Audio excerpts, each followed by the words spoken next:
ಮಟ್ಟಕ್ಕೆ ತುಂಬಿ ಹರಿತಾ ಇದೆ ನಂದಿನಿ ನದಿ. ಇದರ ಡ್ರೋನ್ ಕ್ಯಾಮೆರಾದಲ್ಲೂ ಕೂಡ ಸಾಕಷ್ಟು ದೃಶ್ಯಗಳು ಕೂಡ ಸೆರೆಯಾಗಿದೆ. ವರ್ಣಾರ್ಪಟಕ್ಕೆ ತುಂಬಿ ಹರಿತಾ ಇದೆ ನಂದಿನಿ ನದಿ.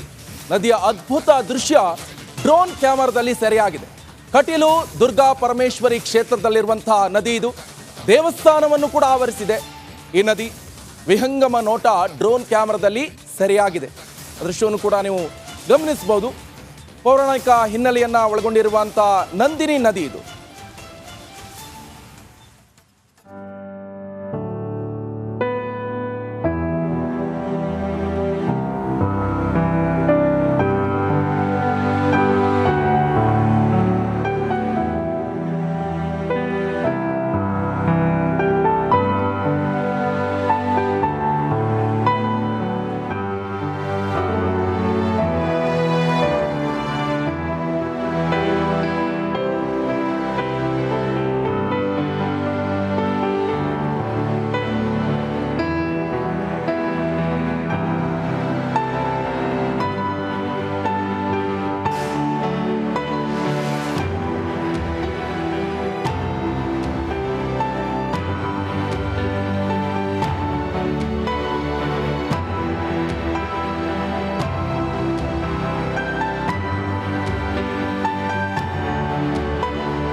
ನೋಡಿ, ಮಳೆಯಿಂದ ಏನೆಲ್ಲ ಅವಾಂತರ ಸೃಷ್ಟಿ ಆಗ್ತಾ ಇದೆ ಅಂತ.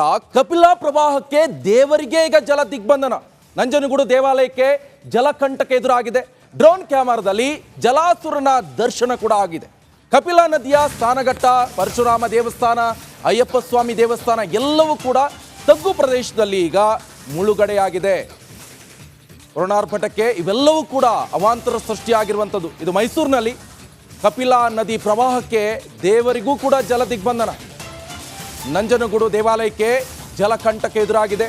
ಡ್ರೋನ್ ಕ್ಯಾಮೆರಾದಲ್ಲಿ ಈ ಜಲಾಸುರನ ದರ್ಶನ ಕೂಡ ಆಗಿದೆ. ಕಪಿಲಾ ನದಿಯ ಸ್ನಾನಘಟ್ಟ ಇರ್ಬೋದು, ಪರಶುರಾಮ ದೇವಸ್ಥಾನ ಇರ್ಬೋದು, ಅಯ್ಯಪ್ಪ ಸ್ವಾಮಿ ದೇವಸ್ಥಾನ ಎಲ್ಲವೂ ಕೂಡ ತಗ್ಗು ಪ್ರದೇಶದಲ್ಲಿದೆ. ಅವೆಲ್ಲವೂ ಕೂಡ ಈಗ ಮುಳುಗಡೆ ಆಗಿದೆ. ಆ ದೃಶ್ಯವನ್ನು ಕೂಡ ನೀವು ಗಮನಿಸ್ತಾ ಇರ್ಬೋದು. ಮೈಸೂರಿನ ನಂಜನಗೂಡಿನಲ್ಲಿ ನಡೆದಿರುವಂತಹ ಘಟನೆ ಇದು. ದೇವಾಲಯಕ್ಕೂ ಕೂಡ ಜಲಕಂಟಕ ಎದುರಾಗಿದೆ.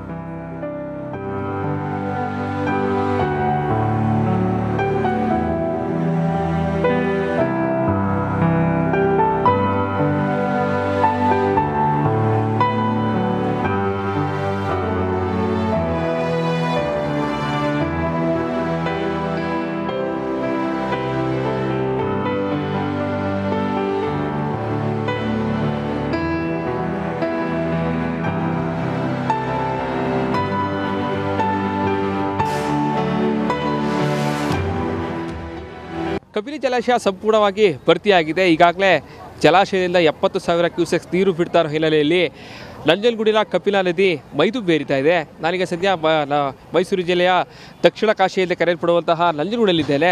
ನಂಜನಗೂಡಿನ ಕಪಿಲಾ ನದಿ ಈಗ ಮೈದುಂಬಿ ಹರಿತಾ ಇದೆ.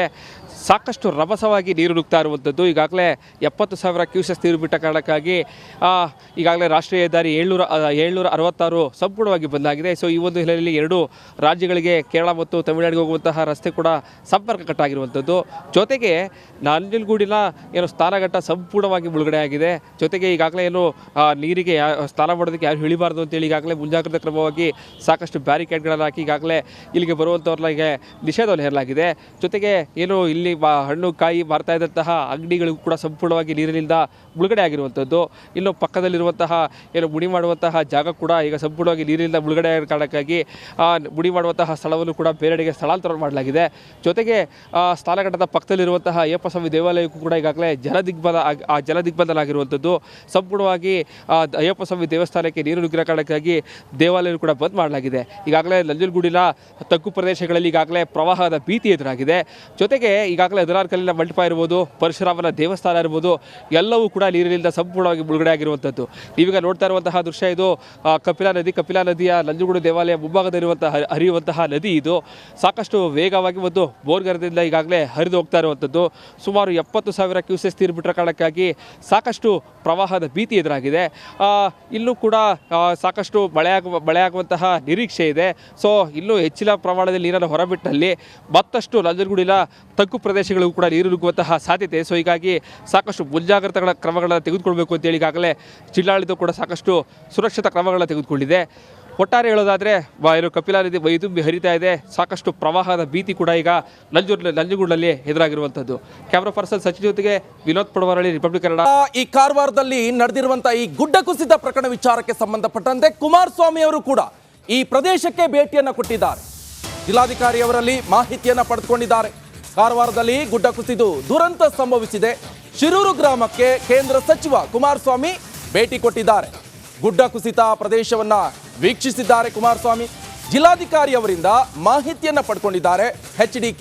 ಈಗಾಗಲೇ ಸಂತ್ರಸ್ತರಿಗೆ ಪರಿಹಾರವನ್ನ ಒದಗಿಸಲಾಗಿದೆ. ಅವೈಜ್ಞಾನಿಕ ಕಾಮಗಾರಿಯಿಂದ ಈ ಗುಡ್ಡ ಕುಸಿದಿದೆ. ಕೇಂದ್ರದಿಂದ ಪರಿಹಾರ ಒದಗಿಸುವ ಪ್ರಯತ್ನವನ್ನ ಮಾಡ್ತೀನಿ. ರಿಪಬ್ಲಿಕ್ ಕನ್ನಡಕ್ಕೆ ಕುಮಾರಸ್ವಾಮಿ ಎಕ್ಸ್ಕ್ಲೂಸಿವ್ ಆಗಿ ಮಾತನಾಡಿದ್ದಾರೆ. ಬನ್ನಿ ಹಾಗಾದ್ರೆ ಏನ್ ಹೇಳಿದ್ದಾರೆ ಕೇಳೋಣ.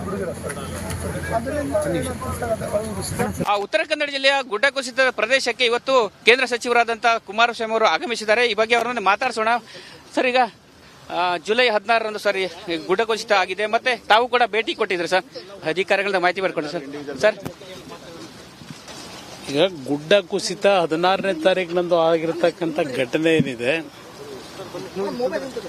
ಜಿಲ್ಲಾಡಳಿತ ತಕ್ಷಣ ನಮ್ಮ ಜಿಲ್ಲಾಧಿಕಾರಿಗಳು, ಪೊಲೀಸ್ ಹಿರಿಯ ಅಧಿಕಾರಿಗಳು ಎಲ್ಲರೂ ಜೊತೆಗೂಡಿ ತಕ್ಷಣ ಅನಾಹುತನ ತಪ್ಪಿಸ್ಲಿಕ್ಕೆ ಪ್ರಯತ್ನ ಪಟ್ಟಿದೆ. ಬಟ್ ಅನಾಹುತ ತಪ್ಪಿಸ್ಲಿಕ್ಕೆ ಸಾಧ್ಯ ಇಲ್ಲದೆ ಇರತಕ್ಕಂಥ ಒಂದು ರೀತಿಯಲ್ಲಿ ಇದು ಘಟನೆ ನಾವು ಯಾರೂ ಊಹೆ ಮಾಡದೇ ಇರತಕ್ಕಂಥ ರೀತಿಯಲ್ಲಿ ಆಗಿರ್ತಕ್ಕಂಥ ಘಟನೆ.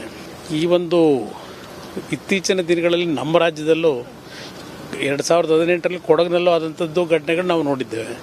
ಅಲ್ಲೂ ಲ್ಯಾಂಡ್ ಸ್ಲೈಡ್ ಆಗಿ ಹಲವಾರು ರೀತಿಯ ಜೀವಾನೆ ಆದಂಥದ್ದು ಕಂಡಿದ್ದೆ. ಇವತ್ತು ಈ ಭಾಗದಲ್ಲಿ ನಿರಂತರವಾಗಿ ಮಳೆಯ ಒಂದು ಅನಾಹುತದಲ್ಲಿ ಇಲ್ಲಿ ಏನೋ ಒಂದು ನಿತ್ಯ ಇಲ್ಲಿ ಓಡಾಡ್ತಕ್ಕಂಥ ವಾಹನಗಳ ಸಂಖ್ಯೆ ಒಂದು ಕಡೆ ಜಾಸ್ತಿ ಇದೆ. ಈ ಭಾಗದಲ್ಲಿ ಒಂದು ಟೀ ಅಂಗಡಿ ಇಟ್ಟುಕೊಂಡು ಜೀವನ ಮಾಡತಕ್ಕಂಥ ಒಂದು ಕುಟುಂಬ, ಅದು ತುಂಬ ಅನ್ಯಾಯ ಆಯಿತು. ಆ ಕುಟುಂಬದ 5 ಜನವೂ ಮರಣ ಹೊಂದಿರತಕ್ಕಂಥದ್ದು ನಿತ್ಯ ದುರಂತ. ಅದು ಅದಕ್ಕೆ ನಮ್ಮ ಜಿಲ್ಲಾಡಳಿತ ಎಷ್ಟೇ ವೇಗವಾಗಿ ಬಂದು ಕೆಲಸವನ್ನು ನಿರ್ವಹಣೆ ಮಾಡಲಿಕ್ಕೆ ಪ್ರಯತ್ನ ಪಟ್ಟರು ಜೀವ ಅಂತೂ ಉಳಿಸ್ಲಿಕ್ಕಾಗಿಲ್ಲ. ಆದರೆ ಇಲ್ಲಿ ಅವೈಜ್ಞಾನಿಕವಾದಂಥ ರೀತಿಯಲ್ಲಿ ನಮ್ಮ ಒಂದು ಮೂಲಭೂತ ಸೌಕರ್ಯಗಳನ್ನು ಕೊಡ್ತಕ್ಕಂಥದ್ರಲ್ಲಿ ಇಂಜಿನಿಯರಿಂಗ್ ಡಿಪಾರ್ಟ್ಮೆಂಟ್ನಿಂದ ಈ ಕೆಲಸಗಳನ್ನು ಮಾಡಬೇಕಾದ್ರೆ ಸ್ವಲ್ಪ ಮುಂಜಾಗ್ರತೆ ಕ್ರಮಗಳು ಯಾವ ರೀತಿ ಇರಬೇಕು ಅಂತಕ್ಕಂಥದ್ದು ಪಶ್ಚಿಮ ಘಟ್ಟ ಪ್ರದೇಶಗಳಲ್ಲಿ ಸೈಂಟಿಫಿಕ್ ವೇನಲ್ಲಿ ಕೆಲಸಗಳಾಗಬೇಕು ಅಂತಕ್ಕಂಥ ಎಲ್ಲರೂ ಹೇಳ್ತಕ್ಕಂಥದ್ದು.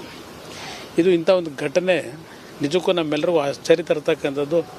ಅದು ಆ ಮಟ್ಟದಲ್ಲಿ ಮಣ್ಣಿನ ಕುಸಿತ ವೇಗದಲ್ಲಿ ಬಂದಿರತಕ್ಕಂಥದ್ದೇನಿದೆ, ಒಂದು ನಮ್ಮ ಗ್ಯಾಸ್ನ ಟ್ಯಾಂಕರನ್ನು ಸಹ ಕೊಚ್ಕೊಂಡು ಹೋಗ್ತಕ್ಕಂಥದ್ದು, ಮತ್ತು ಇನ್ನೂ ಒಂದು ಟ್ಯಾಂಕರ್ ಇಲ್ಲಿದೆ ಅಂತಕ್ಕಂಥದ್ದು, ಮಣ್ಣಲ್ಲಿ ಮುಚ್ಚಿದೆ ಅಂತಕ್ಕಂಥದ್ದು, ಇನ್ನೂ ಅದನ್ನು ಹುಡುಕ್ಲಿಕ್ಕೆ ಪ್ರಯತ್ನ ಪಡ್ತಾ ಇದ್ದಾರೆ.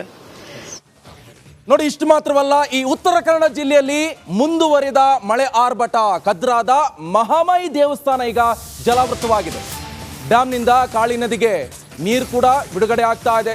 ಕಾಳಿ ನದಿ ಪಾತ್ರದಲ್ಲಿ ಈಗ ಪ್ರವಾಹದ ಭೀತಿ, ಆತಂಕ ಎಲ್ಲವೂ ಕೂಡ ಶುರುವಾಗಿದೆ. ಈಗಾಗಲೇ ಗಮನಿಸ್ತಾ ಇದ್ವಿ, ನಿರಂತರವಾಗಿ ಮಳೆ ಬರ್ತಾ ಇದೆ, ವರ್ಣಾರ್ಭಟ. ಒಂದು ಕಡೆಯಲ್ಲಿ ಡ್ಯಾಮ್ಗಳೆಲ್ಲ ತುಂಬಿ ಹರಿತಾ ಇದೆ, ನದಿಗಳೆಲ್ಲ ಉಕ್ಕಿ ಹರಿತಾ ಇದೆ, ಎಲ್ಲವೂ ಕೂಡ ಜಲಾವೃತ ಆಗಿರುವಂಥದ್ದು. ಇದು ಉತ್ತರ ಕನ್ನಡದ ಸದ್ಯದ ಪರಿಸ್ಥಿತಿ ಯಾವ ರೀತಿಯಾಗಿದೆ ಅಂತ ನೀವು ಕೂಡ ಗಮನಿಸ್ತಾ ಇರ್ಬೋದು. ಉತ್ತರ ಕನ್ನಡದ ಕದ್ರಾ ನದಿ ತುಂಬಿ ಹರಿತಾ ಇದೆ. ಮಹಾಮಾಯಿ ದೇವಸ್ಥಾನ ಕೂಡ ಈಗ ಮುಳುಗಡೆಯಾಗಿದೆ. ನಿರಂತರವಾಗಿ ಸುರಿತಾ ಇರುವ ಮಳೆಯಿಂದಾಗಿ ಉತ್ತರ ಕನ್ನಡ ಜಿಲ್ಲೆಯ ಹಲವು ಪ್ರದೇಶಗಳು ಕೂಡ ಜಲಾವೃತವಾಗಿರುವಂಥದ್ದು. ಈಗಾಗಲೇ ಕಾಳಿ ನದಿಯಲ್ಲೂ ಕೂಡ ಪ್ರವಾಹ ಉಂಟಾಗಿದ್ದರಿಂದ ಇಲ್ಲಿನ ಅನೇಕ ಪ್ರದೇಶದಲ್ಲೂ ಕೂಡ ಮುಳುಗಡೆಯಾಗಿದೆ. ನಾವೀಗ ಕದ್ರಾದ ಒಂದು ಮಹಾಮಾಯಿ ದೇವಸ್ಥಾನದ ಬಳಿ ಇದ್ದೇವೆ. ನೋಡ್ತಾ ಇರ್ಬೋದು ಯಾವ ರೀತಿಯಾಗಿ ಇಲ್ಲಿ ನೀರಿನ ಮಟ್ಟ ಕೂಡ ಜಾಸ್ತಿ ಆಗಿದೆ. ಪ್ರತಿ ಮಳೆಗಾಲದ ಸಂದರ್ಭದಲ್ಲೂ ಕೂಡ ಕಾಳಿ ನದಿಯಲ್ಲಿ ಕೂಡ ಪ್ರವಾಹ ಬಂದಿದ್ದರಿಂದ, ಜೊತೆಗೆ ಅಣೆಕಟ್ಟಿನಿಂದ ನೀರು ಹೊರಬಿಡುವುದರಿಂದ ಈ ಭಾಗ ಕೂಡ ಸಂಪೂರ್ಣ ಮುಳುಗಡೆ ಆಗುತ್ತೆ. ನೋಡ್ತಾ ಇರ್ಬೋದು ಯಾವ ರೀತಿಯಾಗಿ ಮಹಾಮಾಯ ದೇವಸ್ಥಾನದಲ್ಲಿ ಕೂಡ ದೇವಸ್ಥಾನ ಕೂಡ ಮುಳುಗಿರುವ ದೃಶ್ಯವನ್ನು ನಿಮಗೆ ತೋರಿಸ್ತಾ ಇದ್ದೇವೆ.